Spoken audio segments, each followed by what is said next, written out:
Welcome, everyone. We're going to get started in a moment or two. We're glad to have you with us today.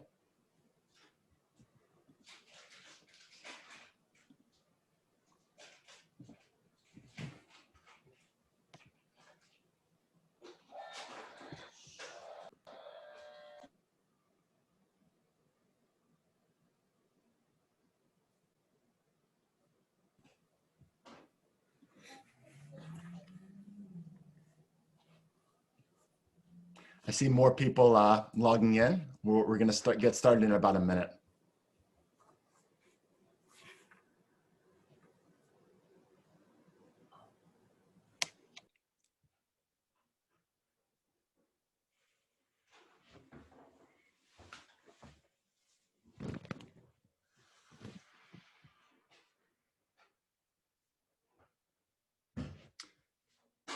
Hi, everyone. Welcome to today's panel discussion on using VR tours to build effective student engagement and access.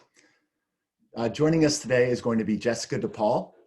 She works at New Jersey Institute of Technology as the Associate Director for Recruitment Marketing. Also, Douglas Harrington. He's at Binghamton University and works as admissions counselor. Gavin Newton-Tanzer is the president of Campus 360. And we're really excited to have you with us today. If you have any questions, we're going to be having a Q&A at the end, so feel free to send them to me, and we'll make sure to address those by the end of the presentation. And now it's my pleasure to have Gavin take over from here. Awesome. Thank you, Keating. And thank all of you who are taking the time to join us today. I'm excited to have a chance for hear a little bit from university partners about how they're leveraging virtual reality, and then talk a little bit about the different types of technologies that are available for you when you're looking for different forms of student engagement. So we know this is a trying time for everyone, so hope you're all staying safe, and hopefully through today's discussion, we can look at sort of what alternatives might be in a world where we can't have all of the advantages of in-person engagement.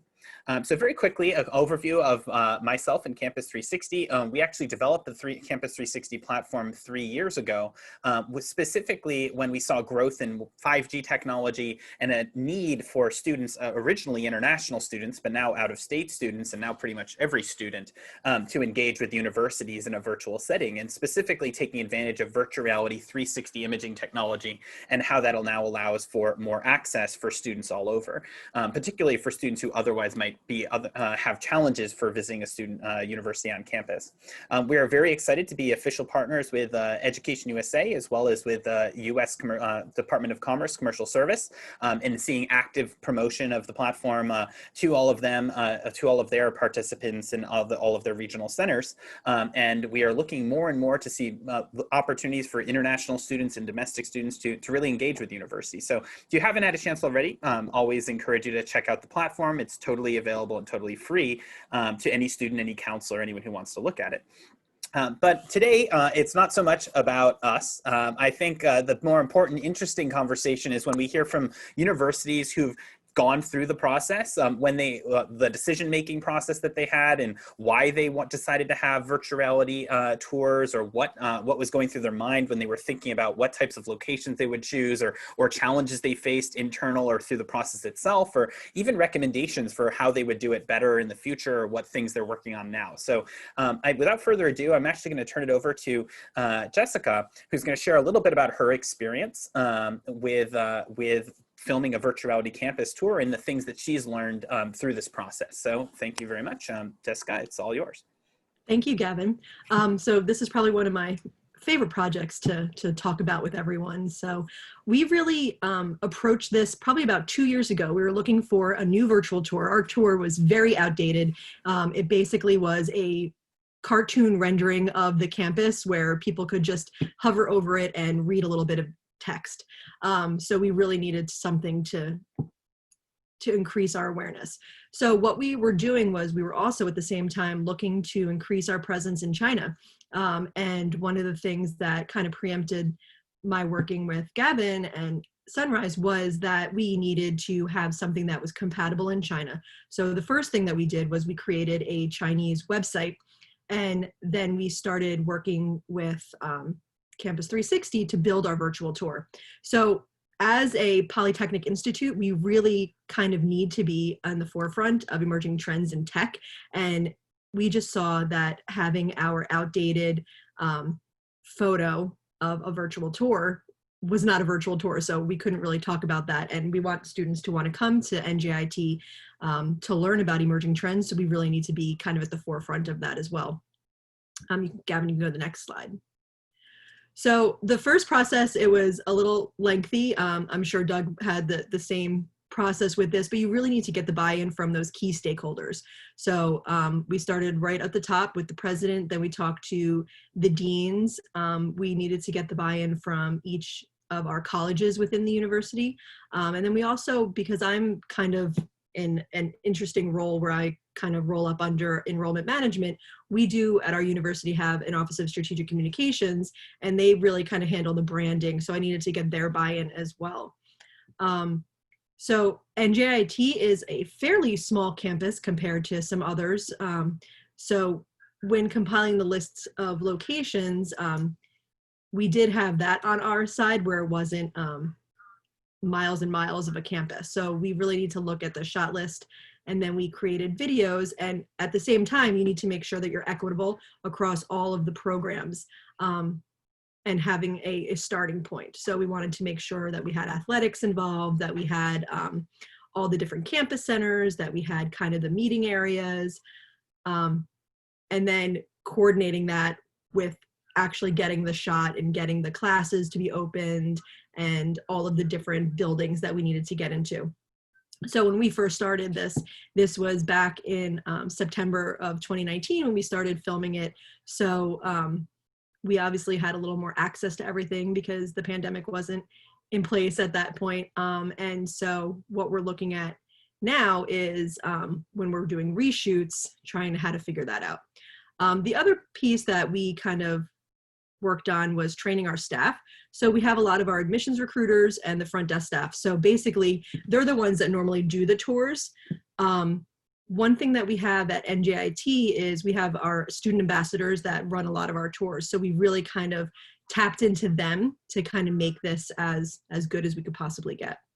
So I think, Gavin, if you can go to the next slide. I think now we'll do a quick virtual walkthrough of our campus. So here is our kind of the main area of the campus. So on the left there is the campus center. We have our admissions in the building next to it. So one of the things we had with our student ambassadors was we wanted them to kind of build the stories and build the tour like they would give a tour. So you can see here we have inside, look at all those students on campus. You don't see that now. So it's kind of nice to see. And then we also created a few videos. So we have about 4 videos. The first is the makerspace, and that's kind of something that sets NJIT apart. So we really wanted to showcase this. And actually, it's also, in the time that we filmed this, it's already doubled in size. So we'll probably look to go back and to capture that other area as well. But it kind of gives you the feel of the working space. Especially with a makerspace, you don't want to just have a photo because you don't really get the grasp of all of the machines. We did a couple other videos. One we had was of our soccer stadium.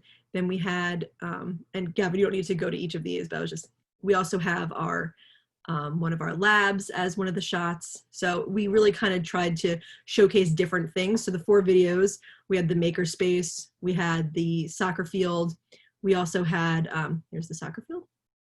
We also had the lab, and then we had a student life, which feels so out of date now because we would never have all of the students together on a thing, but it shows the student life, which I think is important too. So we tried to really kind of separate that. So one thing that we really tried to do was, now that we had this virtual tour, how do we get the word out? So since we do have that international website, we wanted to make sure that we had a way for people to access it in China and then also access it in the US and other countries that can access our website. So we created QR codes. So we had these on all of our printed materials, which was our, you can see here, undergraduate road piece. We had an international brochure, and on that brochure, we highlighted both the Chinese QR code and the American one. All of our email communications, we put that in. We had some social advertising, both through our advertising here and then also on our WeChat and Weibo advertising that we have running. And then the other fun thing, and Gavin, I think you can go to the next one. I think it's on this. Well, here's some just visuals for kind of how we included it into the international brochure. You can see where we have the 2 virtual tour QR codes right there on the brochure. And then in our email, we had a call out at the end of the email to check it out. So, and we're continuing that to today. We have that in all of our e-communications, and also our visit website is actually pretty new and robust since we had to really transfer everything to kind of the virtual space for our tours and for our info sessions. So one of the things we really highlight is the virtual tour. And Gavin, go next. Here's some of our advertising that we did. So our virtual tours where we had it on our social ads. You can also see the China ad. And this is our Chinese website. So if you wanted to check that out and see it, it's really nice. And then here's our page, and that's the visit page that I mentioned. So we have one of our boxes right there is the direct link to the virtual tours. And this is fun, but we actually haven't been able to use them yet because they're sitting in giant boxes in my office, which I've only been in like 3 times since the pandemic started. But we had these great goggles, and the real use of these that we were planning was when our recruiters go into schools, they would bring these with them and then kind of take everyone on a tour together. So we still have them. We're planning on using them since they're not going to be outdated or anything. We just did, that's why we really kind of stuck with just our NJIT branding. And then hopefully soon we'll be able to start implementing these. And the other idea too was to have them at our front desk so that when people came in, maybe it was a rainy day or they wanted to go on a tour, but there wasn't an actual tour at that time, we could give them a pair of goggles so that they can kind of take their tour on their own without leaving our lobby. So we have a lot of ongoing updates. I have a list right now actually of 10 new locations that we want to shoot. And I have a meeting tomorrow with our someone from Residence Life that they're interested in doing a little bit more. So we're really building this as we go, which is really nice. I mentioned before that we have student ambassadors, so we've really utilized them. Since they're the ones that do the actual tours, we wanted the stories to kind of be from their point of view. So what do they talk about when they're doing the tours? Since we have gone virtual for most of our stuff, we also implemented the live tours. This is something new that Campus 360 is just rolling out. So I guess we're kind of the beta test for that. And our ambassadors have really kind of jumped on board to do that. So they are really able to kind of bring someone into the tour and make it feel like they're really on campus. And those are the main things for us. So we just continually update it. And I think that's, yep. So thank you. Awesome. Thank you so much, Jessica. And we'll love to hear for anyone who had sort of questions at the end, would love to have, you're welcome to share those and make sure you jot those down. You can put them in the Q&A section now. But without further ado, I'm going to hear from someone who had a different experience, who actually had a colleague who ultimately sort of took on this project, but then left on maternity leave, and then was really a champion in sort of picking this up and making it happen.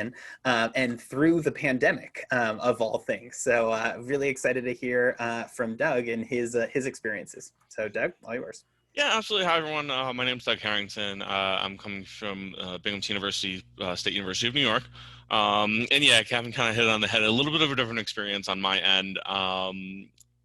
When I started here at Binghamton a few years ago, one of the very first things that I said is, why don't we have a virtual tour? We had never had one. We didn't have an outdated one. All we had was a short 3-minute video that kind of highlighted campus, and that certainly is not enough nowadays. So we decided to move forward. We already had a partnership with Sunrise, especially doing some of our international recruitment in China, with some of their webinars and different things like that. So we already had a partnership with them, and we kind of moved into this aspect of their company with doing with the Campus 360 and doing a virtual tour, and it's been great working with them. Since then, as Gavin mentioned, I did take over this project. I want to say over the summer at some point in time, maybe late spring, April, May, June timeframe. So the wheels were already in motion when I kind of took over, but we did have to get the buy-in from everyone as well. We had to we now, especially now that with the pandemic and COVID and everything like that, it was something super critical that we needed, and so we finally got the buy-in from the university.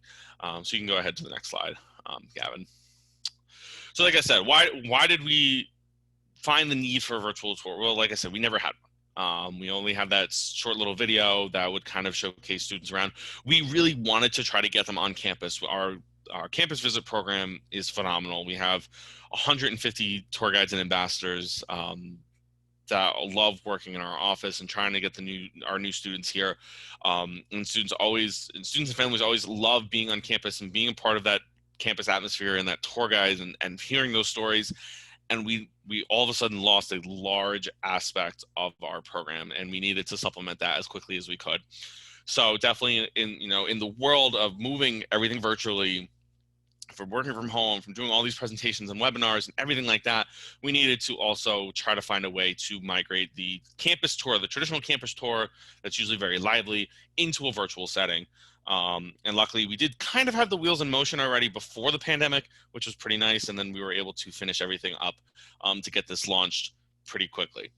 And of course, like I mentioned, we do have an extensive international population. So we still wanted to be able to get students who are in the international space like China, who obviously will not be able to come and visit our campus, to be able to get them to experience Binghamton and everything that we have to offer, and hopefully get them over here eventually. So you can go ahead, Gavin.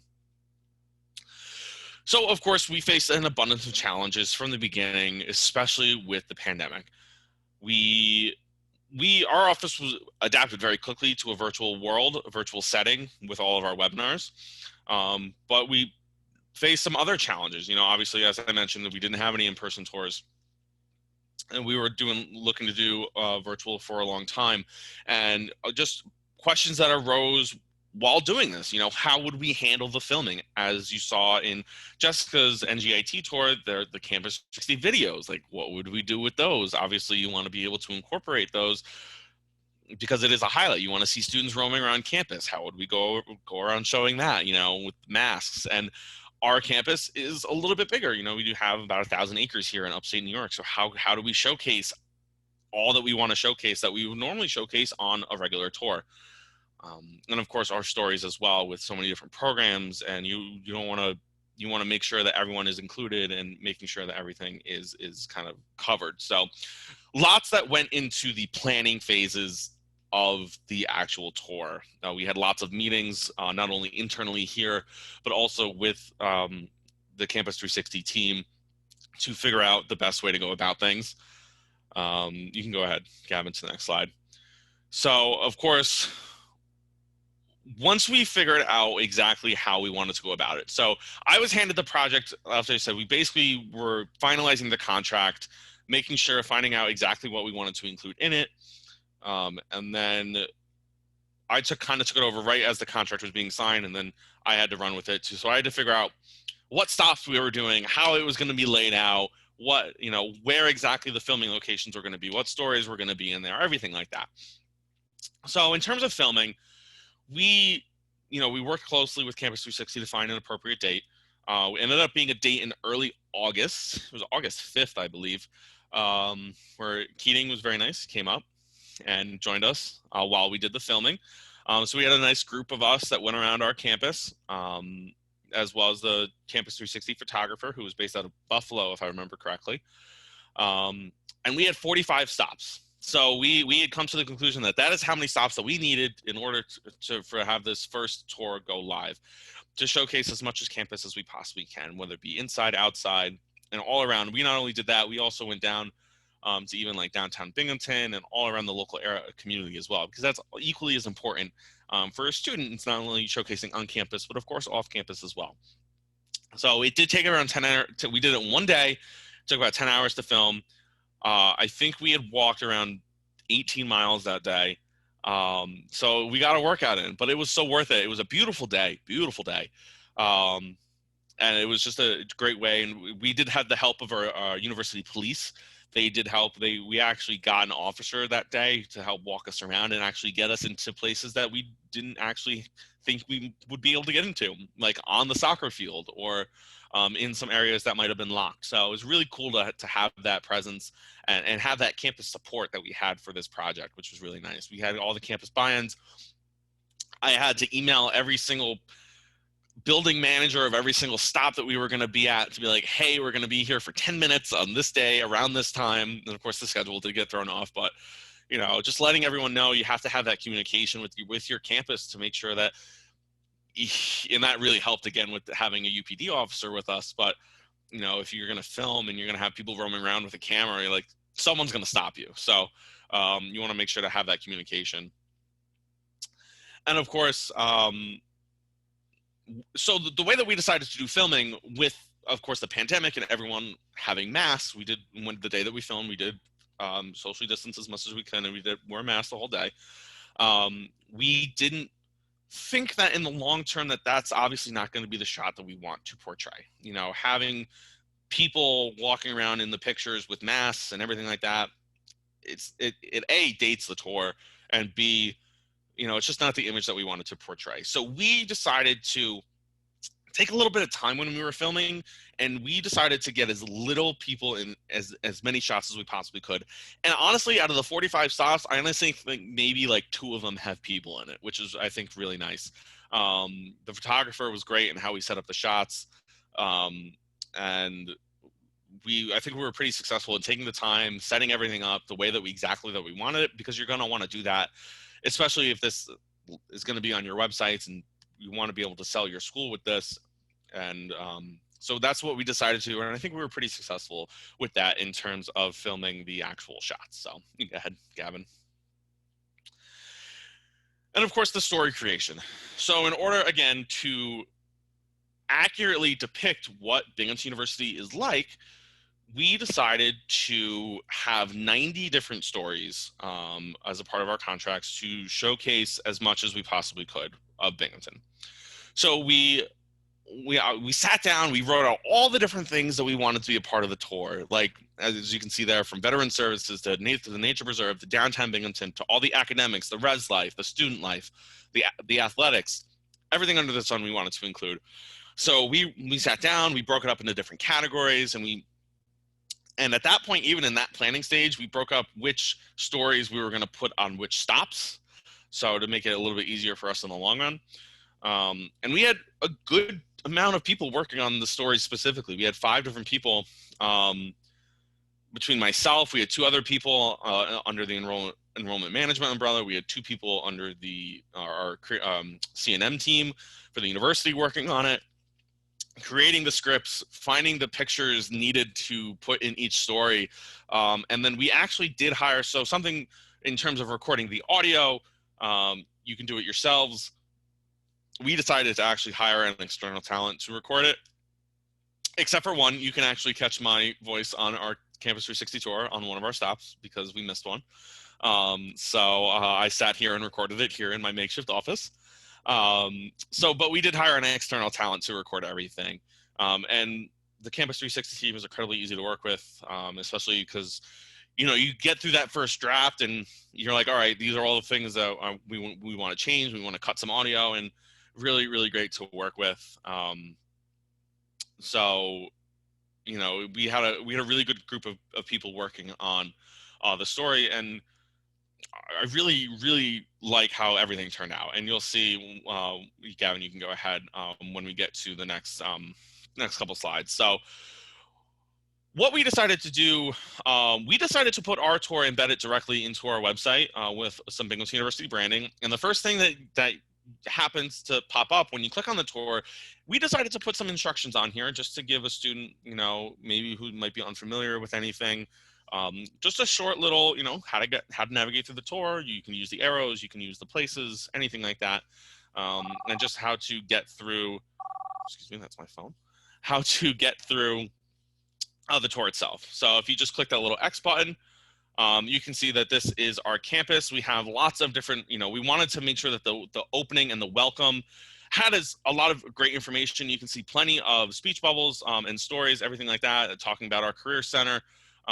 We actually got one, the very first one all the way to the very left, which we figured that that most would be the one that people would click on, is a nice little president's welcome from the president of the university, who we actually got him to record this audio as well, which was really great to have. So we have plenty of stories here on this first one. And like I said, we have over 45 different stops now that students and families and counselors and anyone like that can actually get through. So from our marketplace, this is actually the video that my voice is on, is our marketplace video. So it's really nice. You can actually see on that second picture there, Gavin, yep. So we actually have an actual YouTube video embedded into the story here for people to go and watch and have more information about our Binghamton University marketplace. So it's great that not only you have to you have pictures in there, but you can also have some videos in there as well. So just giving students some options here in terms of what they see and as much as they possibly can see as possible. So so that's a little bit about our virtual tour. You can see a little bit, all the places that we have. Like I said, we do have over 45 different stops, ranging from so we actually took it from the center of campus and we actually went outwards. So we went all around the center, and then we did all the outskirts, and then we did the local community. So we did it in a couple different levels.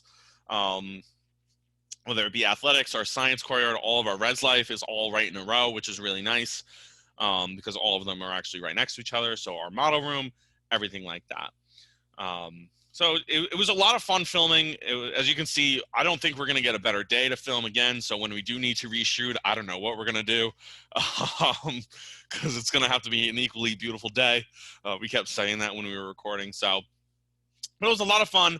I have a very creative background in terms of theater. I direct and stuff like that. So I kind of took that that aspect of me and kind of put this into our virtual tour. So this is downtown Binghamton. Where we actually took it basically from the middle of the road, which was a lot of fun. But yeah, you can go ahead and whenever you're ready to go back to the presentation there, Gavin. Yeah. So as you can see, like I said, we have it right in our webpage. You can see the Binghamton University branding right on top. And I'll talk about, some other things that are going to be coming very, very soon, whether it be, yeah, there we go. So you saw our president's welcome and everything, but we do have some things that are still to come. So this just got launched and just finished like what, 2-3 weeks ago, like very, very recent that we were able to put it up on our website, which is really nice. So it's still very, very new for us. So we don't have any, statistics or anything like that. And it's not 100% done. We are going to actually we're going to get some custom HTML to get some color matching. So all the pink and everything like that you see on the tour will actually be Binghamton green, which is going to be really cool. We're really excited about that. We're going to have a clickable map to make sure that there is a map feature on the tour itself that pops out that students will be able to click on that. And of course the Mandarin for the Chinese market. And so if you notice that we actually didn't have our 360-degree videos, we decided that we were going to bank them and we're going to do them later. Once things kind of get back to normal, and it's kind of safe to do so when students and everyone, because with the videos, you want to see people moving around, you want to do all that. So we decided to bank them and kind of hold off on them until campus is kind of a little bit more back to normal. So we're very looking forward to having them once it is safe to do so. So you can go ahead, Gavin. I think that wraps it up for me. So it's a little bit about our story. We're really happy with how everything turned out. We're excited to now have this feature. We haven't advertised it too much, but we're going to be sending it out in a nice email blast to all of our applicants and prospective students and everything like that very shortly. So we're excited to get it out there and get it out to the world. So. Awesome. Thank you so much, Doug. That was really great. And I love to have like the both perspectives, like sort of filming pre-COVID, filming during COVID, and then of course the projections sort of where we're going to see in the future. So everyone, please write down your questions. I know if you have any ideas or questions you'd like to ask either Doug or Jessica, I'm going to kind of just rush you through a few things that are sort of interesting, a little bit of background of the technology itself, which hopefully you find helpful, and then we'll dive straight into Q&A. So very quickly, one of what makes makes this tech, you'll notice in all of this, we keep talking about like VR, and right now I've been showing it to you in the form of a browser. So we've been accessing it. I'm using Google Chrome at the moment, but I could be equally using Safari or Firefox or whatever. And what's interesting about that is this is all what's called browser-based or web-based technology. It's web-based VR. And the reason I always like to highlight that is because it's very different than what VR used to be. And this is one of the things that allows deployment of VR a lot faster and less expensive than it used to be in the past. Because it means that instead of having students download an app to access something, you'll notice both Jessica and Doug both are able to either directly link it inside their websites or are able to send it in the form of a QR code or a link, because it's going directly to a browser and then can be accessed on any device, whether it's student access from a cell phone, an iPad, a computer, or a virtual reality headset, whatever it is their cup of tea. So sort of interesting to see how web-based VR is moving forward. The other cool thing about web-based VR is that we can continue constantly to make changes on the back end. That's one of the more exciting developments. So when it launches, the tour is never done. It's always improving. Schools are always changing. There's always new buildings. There's always new stories. There's always new things. The tech's always evolving. And the cool thing about cloud-based technology or web-based technology is that we can update on the back end and then push those changes forward so that it instantly impacts everyone. So everything from changes to UI to integrations of like live streaming technology all can get layered into this over time. Which makes, and of course, more simple changes like updating photos and updating stories can be done without a student having to like download or upgrade an app or update anything. There's no updates or anything along those lines, which is helpful because I'm sure many of you like me don't download apps anymore.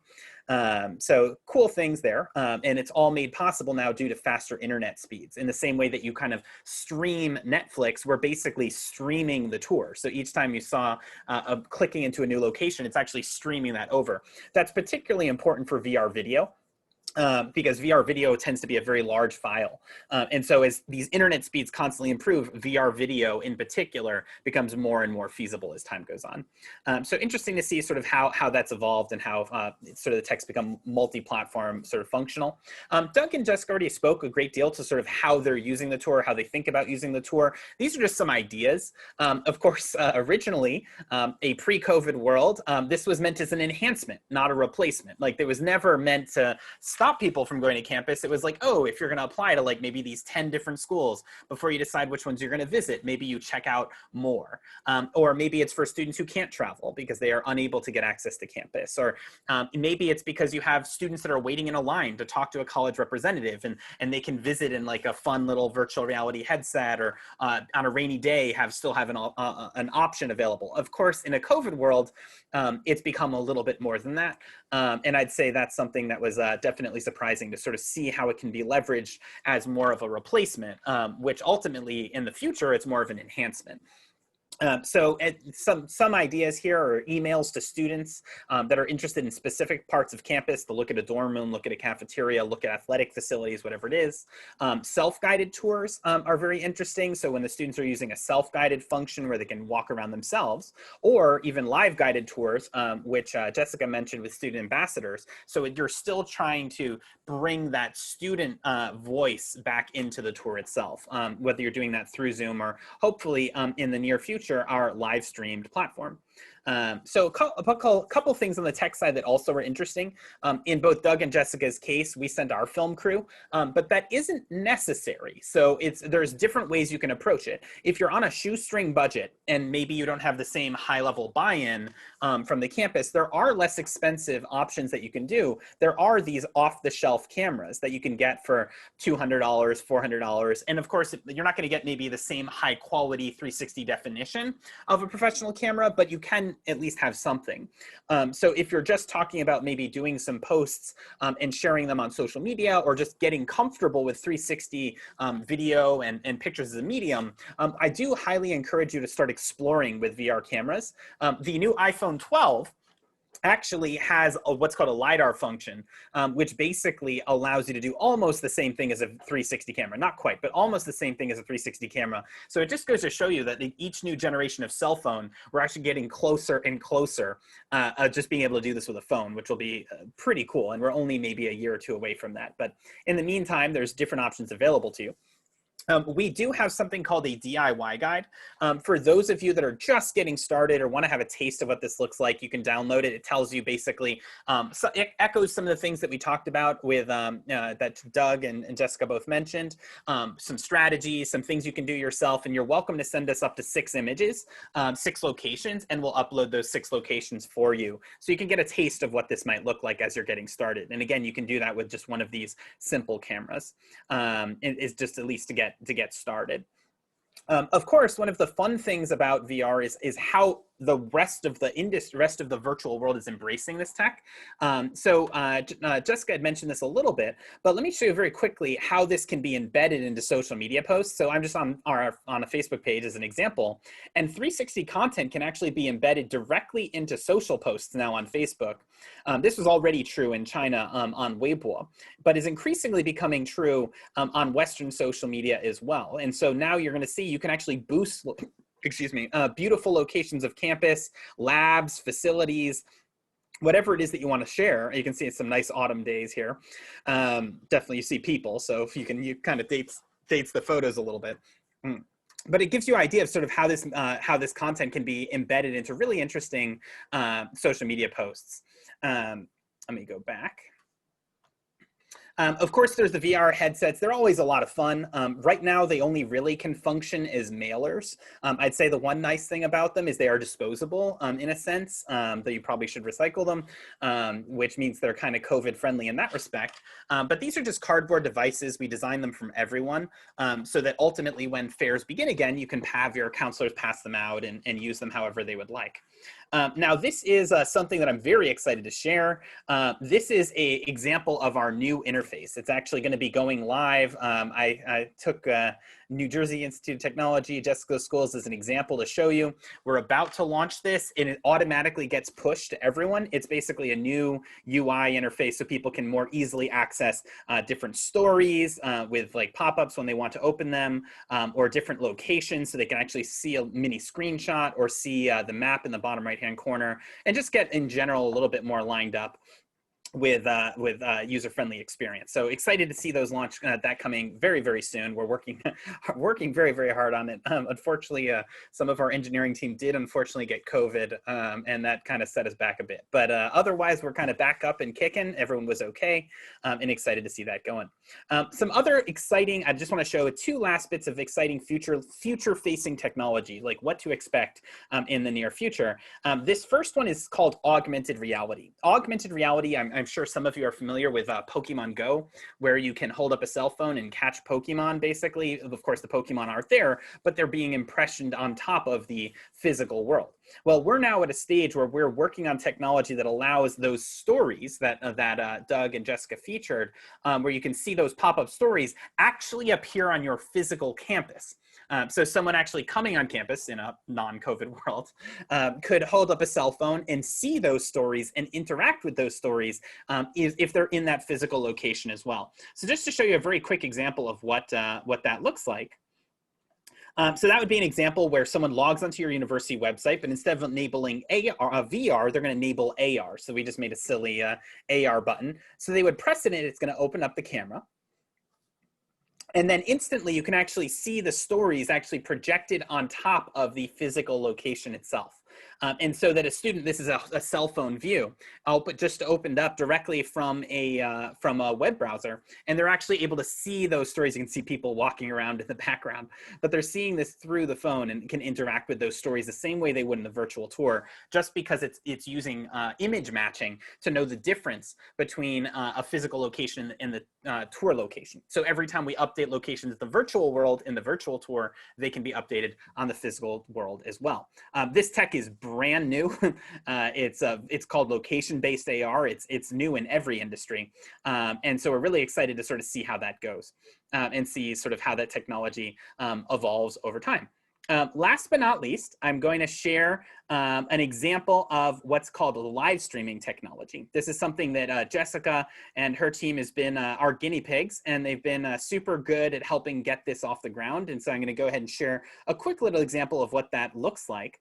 So for those of you that want to join me, I will still, I don't generally continue screen sharing for this, but I will just temporarily continue screen sharing, but for those of you that want to follow along on your own screens as well, I'm posting now inside of the chat a link where you're able to follow and if you want to actually join this as well. And so what live streaming VR does is it allows a guide. So in this case, I would be the guide.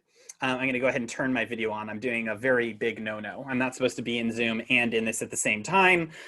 Makes my computer get a little hot, but it'll survive. And you'll see as a guide, I can control different locations that we want to visit and different places inside of the virtual world. So if those of you see the link in chat, you want to join, you're welcome to do so.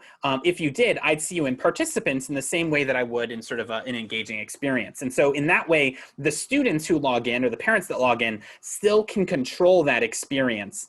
They're still able to look left and right, and they're still able to control the 360. Meanwhile, I can take out a laser pointer and point to different locations, and all of the different people who line up are still able to see each other and engage. I can open stories for different people to engage with if they want, or I can teleport to different locations as I see fit. Depending on where it is that I would want to go. And so I see now we were just joined by a couple different people. I have your video turned off, but if you wanted, you could turn it on. Totally up to you. And what you'll see is that you can actually now control left and right. You can go to different places. I can take us to different locations. I'm taking us to the fitness center now. So Jessica, I'm really showing off your facilities. I hope that's okay. Beautiful basketball stadium. So in this case, I would be the tour guide, and then I could enable you guys to talk. So you have a sort of an open exchange together. So hopefully you guys have a chance to kind of drag left and right. I'm going to go ahead and turn the, I can take us to different locations. I'm going to go ahead and turn this off now. So hopefully you've had a chance to play, because I want to get to the most important part of today's session, which is Q&A. So I think we've already gotten a large number of questions already. I'm seeing a whole bunch. I'm going to let my colleague Keating go ahead and take it from here. But it was a pleasure speaking to all of you, and looking forward to hearing your questions. Wonderful. Well, we got some great questions, and we'll kick this off with, what are the marketing advantages / disadvantages of displaying an empty campus versus one populated with a vibrant student life? I can jump in if you want. I think there's pros and cons for both. One thing that we've had to do, since we do have such a vibrant campus in our tour, is preempt that with everything and say this is not current. This was filmed last year, because while you might have someone that goes on and sees all these students, they might think, oh my God, they're not taking the pandemic seriously, and why would I send my student there? So we always preempt that. That's the first thing our student ambassadors say is, I'm gonna take you on this tour, just so you know, this was filmed last year, pre-pandemic. I would say, I think what Doug is doing is a really smart idea, where they're showing the campus, but they're kind of holding off on the videos until we are back on campuses fully. Because you really don't want that dated, just everyone wearing a mask. So I would say those are pretty much my concerns for pro and con for it. Yeah, and I would agree. Yeah, we had decided, we had long conversations about whether or not we wanted to have people in the pictures or not. Not only between the dated, and we didn't want to have anyone raise concerns about how we treat the pandemic or anything like that. So, and you know, I think even if we did have people on campus, you know, it wouldn't have been a lot. So we said, you know, if you're going to have one, you're going to have a lot. And we just decided to be cognizant of it and just get people out of the shot. And it happened to be in August, so there weren't really people on campus to begin with. So being the time of the year that we did it, so we actually, it wasn't bad not getting people in shots. So. Excellent. Thanks for that. And then another question is, what did you find most surprising about the filming experience? And also, what was your process for creating the pop-up videos? What did that look like? I'd say one of the most surprising things was trying to find where I could hide in each of the shots. I think I hid behind trees and the sides of buildings, so I wasn't in every single shot that we did.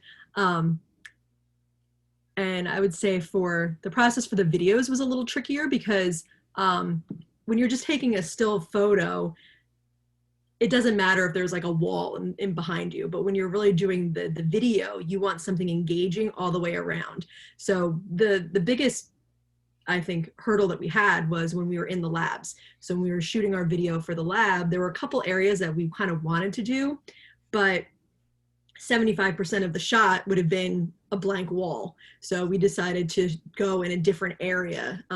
So I think that was something that we might not necessarily have thought of before, because primarily anytime we do videos, we're really just focusing right in front of you.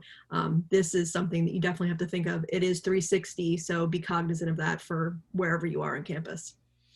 Yeah, and I can speak to the most surprising aspect. Well, we didn't quite hide in as many shots. We just walked around. We walked around the camera, so that added to the 18 miles of walking that we did that day.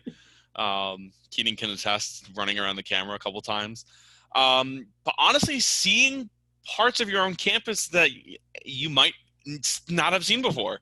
There were plenty of places that, you know, even like on the soccer field. I had been here for 7 years, if you include my time as a student, and I've never been on an athletic field or anything like that. So just, it was kind of cool, you know, seeing these parts of campus that you might not have experienced before, regardless of how long you might be at your institution. So.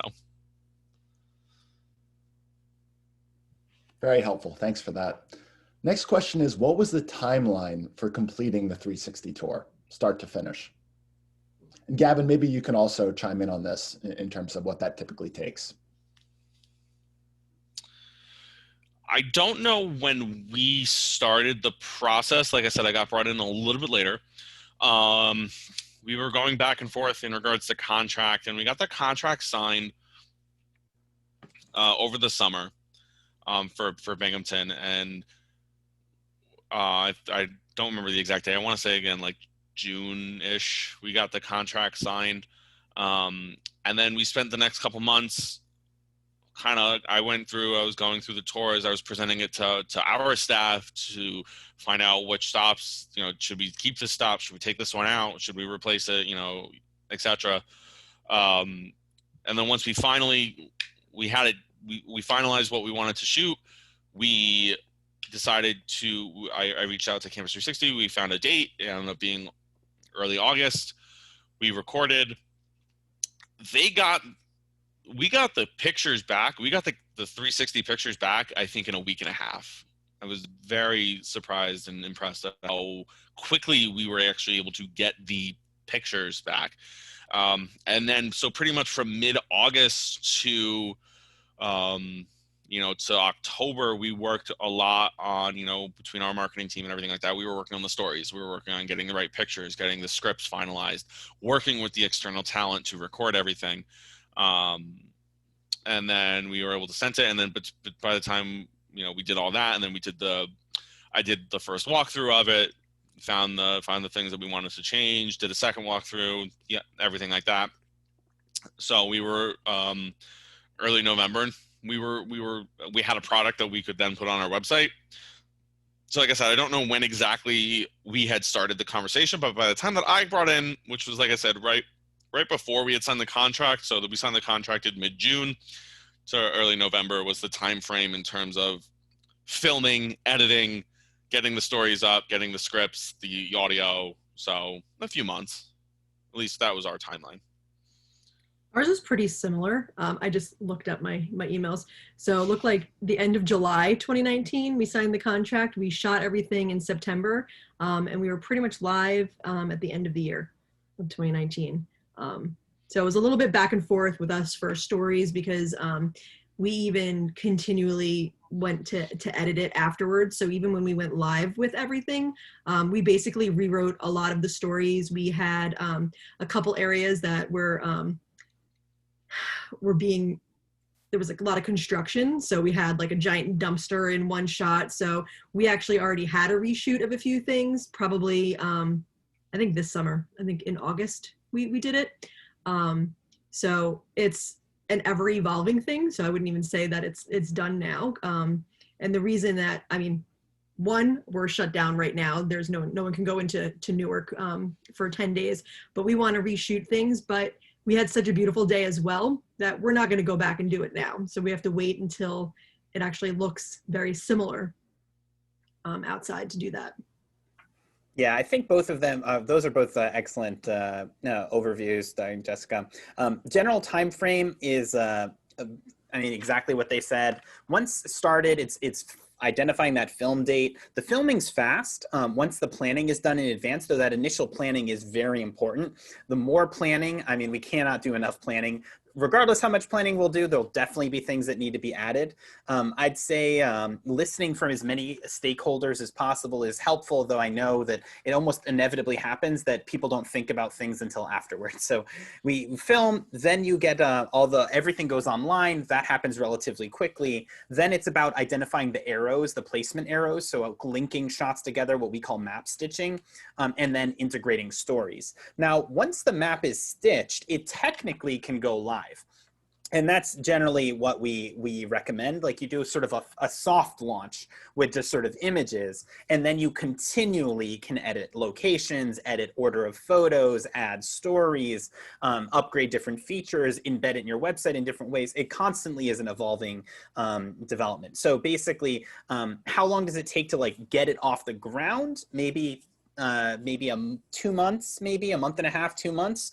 But then you're going to continually be spending time if you want to have like a really awesome experience upgrading it. And I just want to add that it's something that you're going to want to be flexible with.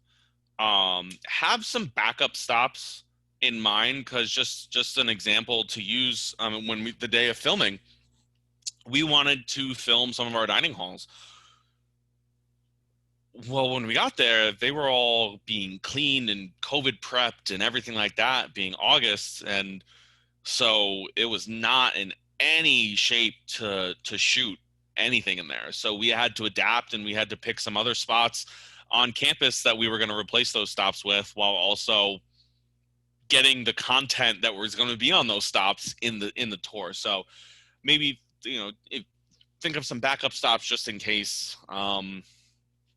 And you might have to be a little flexible and adapt, like day of and stuff like that for filming, at least. Great. Gavin, a follow-up question for you is regarding the filming process. The question was asked, what are the pros and cons for filming in-house versus using the Campus 360 filming crew? You're muted, Gavin. Awesome. Yeah, thank you. Awesome. Thanks, Keating.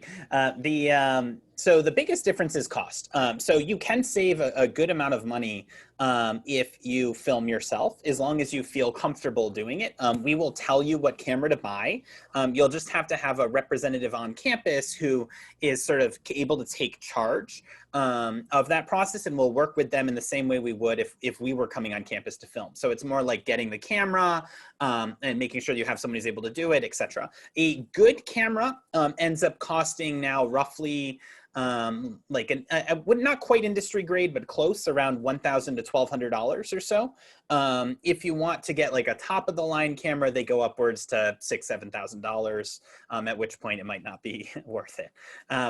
We don't recommend necessarily, if you're just doing a quick little thing, you can get like the $200, $300 cameras. But again, if this is about sort of presenting your school, those cameras might not be the way to go.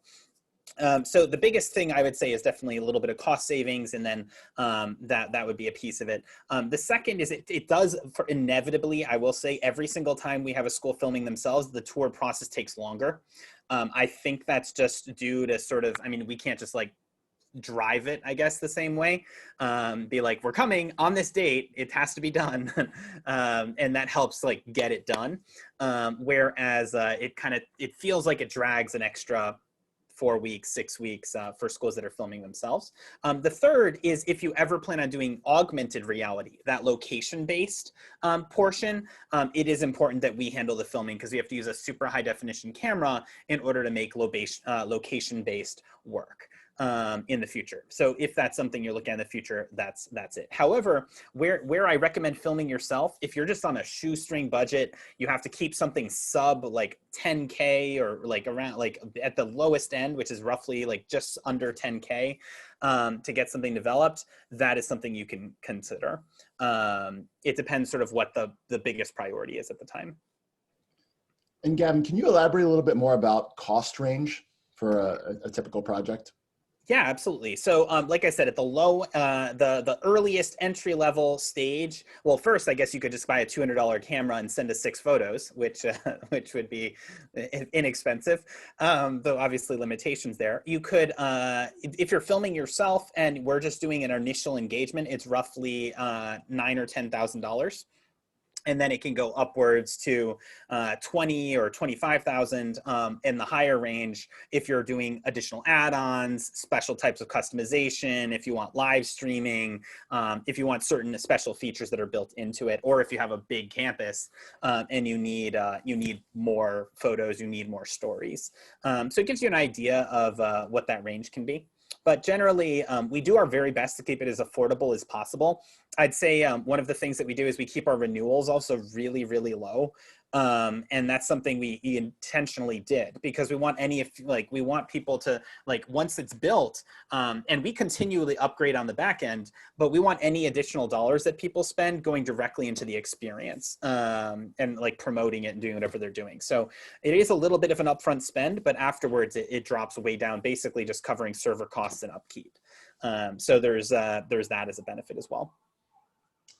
Another question we received was, have there been any issues with firewalls in other countries? Any issues with accessing the VR tours? So the big one is China, of course, because it's a great firewall. I haven't heard of any. We have 2 servers, an international server on AWS and a domestic server on what's called Alibaba, which is a big server in China. And they actually have an entire separate access link. They go through 360campus.cn because otherwise virtual tours, basically every other virtual tour on the market, if you keep it on a global server, is inaccessible in China. And so the way that we do that is actually the full Campus 360, every photo, every video, every tour is mirrored on that local site so that students in China do have access to it. And then globally, they have access to a global server as well so that people can leverage that global server just so they can access it quickly if they're outside of China. So that's the way that we get a step aside that. As far as I know, we're the only organization that does that. And then one final question I see is, can your product pass review via VPAT and HECFAT? My favorites. Yeah, by my favorites, I mean my least favorite thing of all time. The answer is yes. It's a process that inevitably delays. There's no way to do a VPAT and HECFAT quickly. So it adds a certain amount of time, but it's obviously something that we know we need to do for certain institutions, and we are experienced in doing it, which makes it a little bit faster. Wonderful. Well, in closing, just want to thank everyone for attending today, and a special thank you to Doug and Jessica for sharing their experiences and lessons learned. In terms of next steps, feel free to check out campus360.org and send us an email if you have any additional questions or if you'd like a product demonstration, which we're happy to provide. But wishing you all a great holiday season, and hope to have you on the Campus 360 platform soon. Awesome. And thank you so much, Doug and Jessica. I really appreciate your time. And I think your insight today was really helpful. Thanks for having us. Yeah, thanks so much. All right, everyone. Bye-bye. Bye. Bye.